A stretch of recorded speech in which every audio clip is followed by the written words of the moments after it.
इस दृष्टिकोण से आप किसी को कुछ भी सिखा सकते हैं, पर सबसे पहले ये पता लगाएँ कि आप चाहते क्या हैं?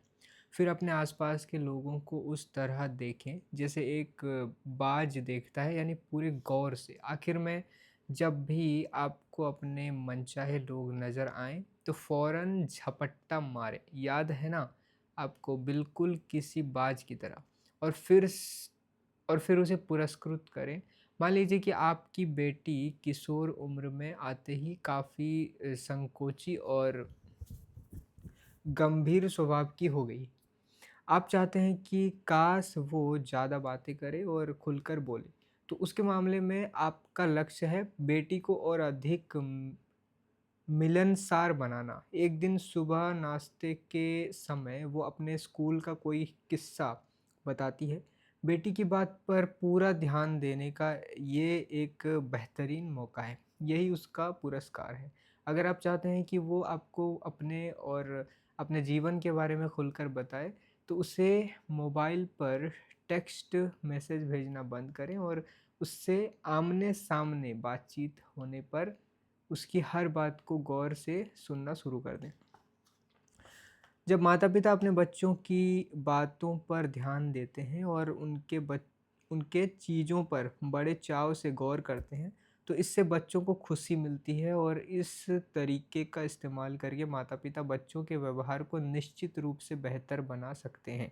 बच्चों के साथ-साथ पति-पत्नी, सहकर्मी और माता-पिता के मामले में भी ये तरीका बहुत कारगर है। हालाँकि व्यवहार मनोविज्ञानी बीएफ सिकनर एक यथार्थवादी व्यक्ति थे। उन्होंने गौर किया कि पुरस्कार देने की प्रक्रिया काफ़ी मुश्किल होती है, क्योंकि इसके लिए निरीक्षण करने वाले को तब तक धैर्यपूर्वक इंतज़ार करना पड़ता है, जब तक सामने वाला सहज रूप से मन मुताबिक व्यवहार नहीं करता। इसके बाद ही वो उसे पुरस्कृत कर सकता था।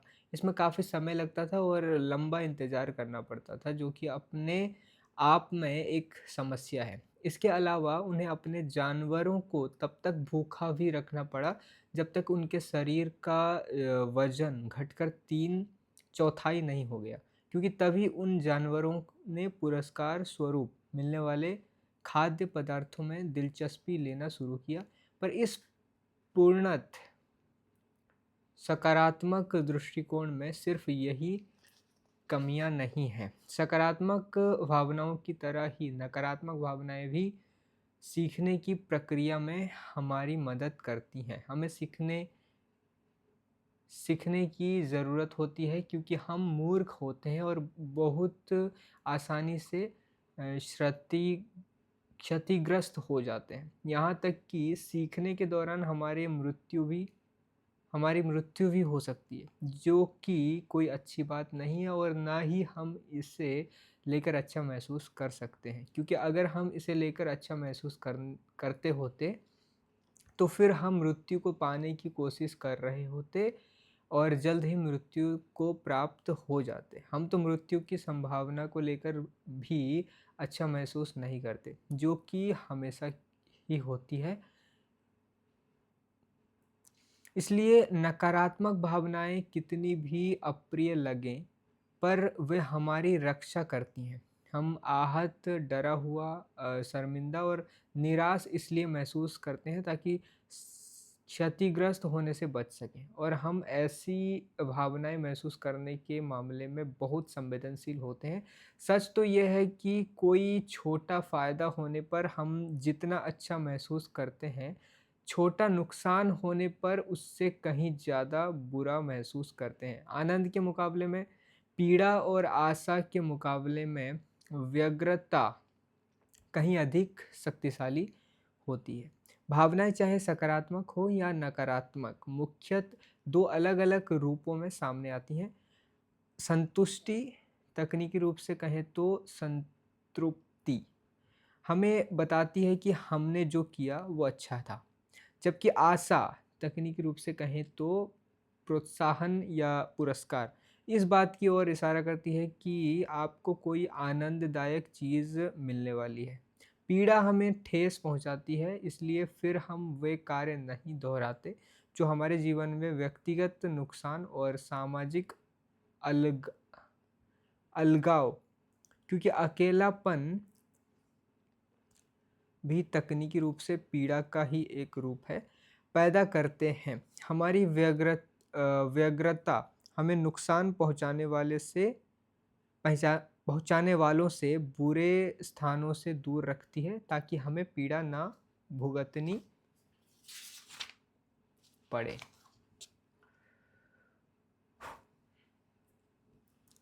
इन सभी भावनाओं में आपसी संतुलन होना चाहिए और इन्हें सही संदर्भ और संभावना के अनुसार व सावधानी से आंका जाना चाहिए।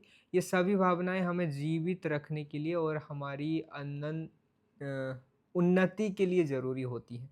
इसलिए जब हम अपने बच्चों की मदद करने की प्रक्रिया में पहले से उपलब्ध इन चीज़ों का इस्तेमाल करने में नाकाम हो जाते हैं, तो दरअसल हम अपने बच्चों का नुकसान ही कर रहे होते हैं। पहले से उपलब्ध इन चीज़ों से सारी नकारात्मक भावनाएँ भी शामिल हैं। हालाँकि इनका इस्तेमाल करते समय इस बात का ध्यान रखना ज़रूरी है कि ये सब बेहद दयालु ढंग से होना चाहिए। व्यवहार मनोविज्ञानी बीएफ सिकनर जानते थे कि भय और दंड अनावश्यक व्यवहार पर रोक लगा सकते हैं, ठीक वैसे ही जैसे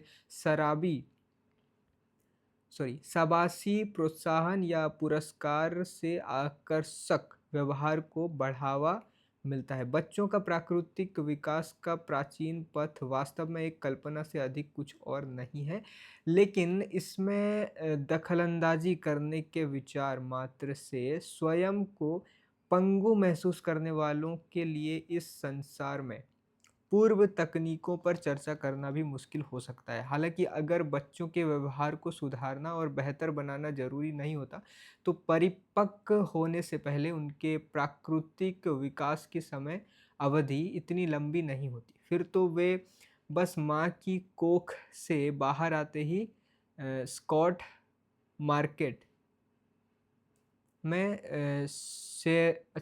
स्टॉक मार्केट में शेयरों की खरीदी और बिक्री करने में सक्षम हो जाते। बच्चों को भय और पीड़ा से पूरी तरह बचाया नहीं जा सकता। कम उम्र में बच्चों को नुकसान पहुंचाना बहुत आसान होता है। उस उम्र में वे संसार के बारे में करीब-करीब कुछ नहीं जानते। यहाँ तक कि जब वे अपने पैरों पर खड़े होकर चलने जैसी प्राकृतिक गतिविधियाँ भी कर रहे होते हैं, तब भी निरंतर लड़खड़ा रहे होते हैं। इसके अलावा उन्हें असहयोगी रवैये वाले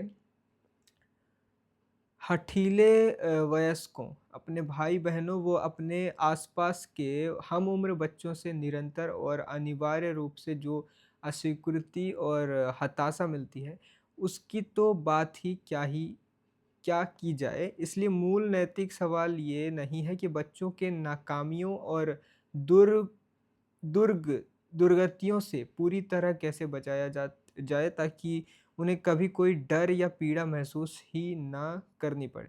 बल्कि असली मूल नैतिक सवाल तो ये है कि उन्हें ज़्यादा से ज़्यादा ऐसी चीज़ें कैसे सिखाई जाएँ, ताकि जीवन के लिए उपयोगी ज्ञान को हासिल करने के लिए उन्हें कम से कम कीमत चुकानी पड़े। स्लीपिंग ब्यूटी का उदाहरण। ओके।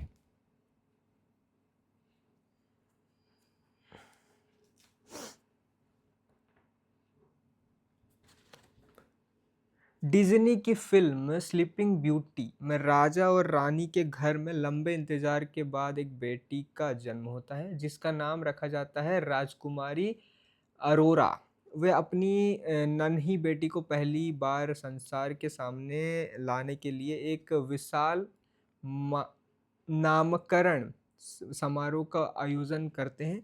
वह अपनी बेटी को प्रेम और सम्मान देने वाले हर व्यक्ति को निमंत्रण देते हैं और उसका खूब स्वागत सत्कार करते हैं। लेकिन वे दूसरों का नुकसान करने वाली बुराई की रानी यानी मेल्फ मेलेफिसेंट, जो दुर्भाग्यपूर्ण और दुष्ट प्रवृत्ति की है, को बुलाना भूल जाते हैं, जो अपने नकारात्मक भेष में दरअसल अधोलोक या प्रकृति की रानी है। प्रतीकात्मक रूप से इसका अर्थ है कि राजा और रानी दोनों अपनी बेटी को ज़रूरत से ज़्यादा सुरक्षित रखने की कोशिश में उसके चारों ओर एक ऐसी दुनिया रच रहे हैं, जिसमें लेश मात्र भी नकारात्मकता ना हो, पर इससे उनकी बेटी सुरक्षित नहीं बल्कि कमज़ोर बन जाती है। मेल्फिसेंट राजकुमारी को शाप देती है कि वो 16 वर्ष की उम्र में एक घूमते हुए पहिए की कील की नोक से चोट खाकर मारी जाएगी। ये घूमता हुआ पहिया दरअसल उस समय के पहिए का प्रतीक है, जबकि कील की नोक चुभने से जो खून निकलता है वो कौमार्य भंग होने का प्रतीक है, जो वास्तव में एक बच्ची के औरत बनने की ओर इशारा करता है।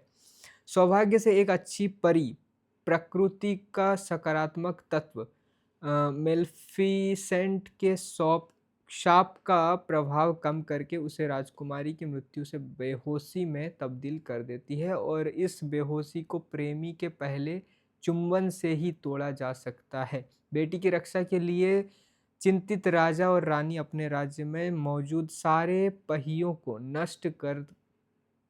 नष्ट कर उनके इस्तेमाल पर प्रतिबंध लगा देते हैं। वह अपनी बेटी को बहुत अच्छी-अच्छी 3 परियों की ओर ले जाते हैं।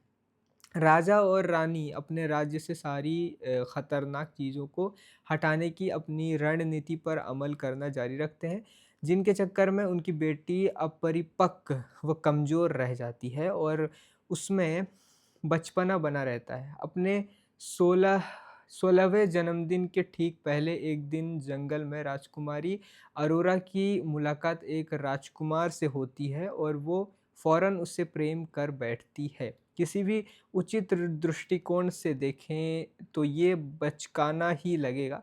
फिर वो ज़ोर-ज़ोर से इस तथ्य पर विलाप करती है कि उसे राजकुमार फ़िलिप से शादी करनी होगी, क्योंकि फ़िलिप से उसकी मंगनी बचपन में ही हो चुकी थी। फिर जब उसे उसके जन्मदिन समारोह के लिए वापस उसके माता-पिता के महल में लाया जाता है, तो वो भावनात्मक रूप से टूट जाती है। ठीक इसी वक़्त मेल्फिसेंट का शाप फलीभूत होता है। राजमहल का एक छोटा-सा द्वार अपने आप खुलता है और उससे अचानक एक घूमता हुआ पहिया बाहर निकलता है। इसके बाद अरोरा खुद अपनी उँगली में एक कील की नोक चुभा देती है और फ़ौरन बेहोश हो जाती है। इस तरह वो स्लीपिंग ब्यूटी बन जाती है। ऐसा करके एक बार फिर प्रतीकात्मक रूप से वो वयस्क जीवन में अनिवार्य रूप से आने वाली समस्याओं का सामना करने के बजाय बेहोशी का चुनाव करती है। ज़रूरत से ज़्यादा सुरक्षित जीवन जीने वाले बच्चों के साथ भी अक्सर ऐसा ही होता है। जब इन बच्चों को जीवन में पहली बार नाकामी या इससे भी बदतर वास्तविक द्वेष का सामना करना पड़ता है, तो वे बहुत जल्दी हार मान जाते हैं और फिर बेहोशी की ओर आकर्षित होने लगते हैं, क्योंकि बेहोशी में उन्हें नाकामी, द्वेष या बड़ी चुनौतियों का सामना नहीं करना पड़ता। ऐसा इसलिए होता है क्योंकि उनके ज़रूरत से ज़्यादा सुरक्षित बचपन के चलते नाकामी और द्वेष जैसी चीज़ों के बारे में उनके अंदर कोई समझ विकसित नहीं हुई होती, और ना ही उन्हें ये पता होता है कि इनसे कैसे निपटा जाए।